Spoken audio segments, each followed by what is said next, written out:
Hi, it's me. I'm continuing my series on how to longsword, and today I want to teach you how to stand. I know this seems really basic, but basics are the foundation upon which everything is built, and it's really important, especially because it is so very easy to make mistakes at the beginning.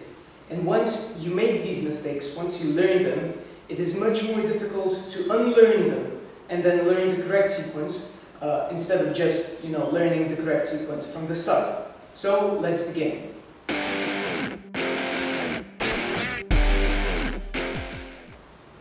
So basically how to stand is relatively easy. However, if you learn it wrong at the start, everything will work differently and most likely suboptimally. So first, when you stand like this, you just take a step forward and then move your back leg so that it's comfortable for you to stand. So you'll end up in something like this. My front foot is facing forward, my back foot is facing either slightly diagonally or completely outwards, depending on your hip flexibility and other factors. So I usually have it like this. Important things to notice. First, my knee is facing straight forward. You never want it to be facing inwards because this puts pressure on your tendons and it will result in injuries over time. So keep it either facing forward or outwards, which is most easily achieved by simply turning your toes towards the outside. Again, this depends on your hip flexibility. Now, if I straighten my legs so that I'm straight up, you'll see that when I lower my weight, I go straight down, like this. I don't put my ass out, I don't do this.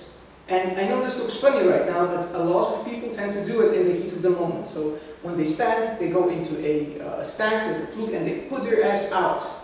And they're not in an optimal balance. So keep your ass underneath you, keep your balance underneath you, like this. Of course, you can switch a little bit until you find the right balance.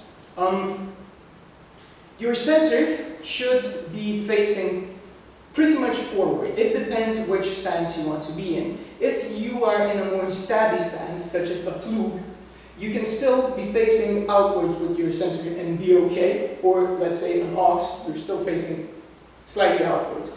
If you are in a very striky position, such as a fontaine here, you want to be facing so much forward with your hips that you won't telegraph your attack by having to move your back shoulder forwards first and then attacking. So you want to have it so much forward that you don't telegraph your attack.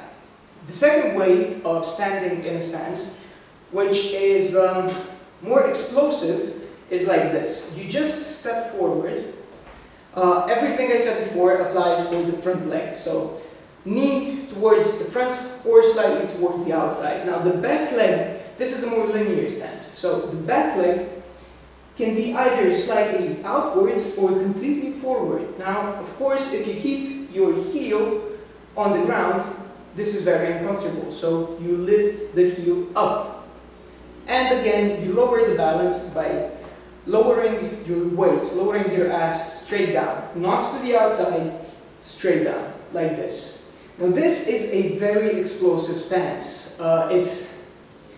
Of course, every stance has its pluses, its minuses. This one has the plus of being extremely explosive when you just want to do a full step forward.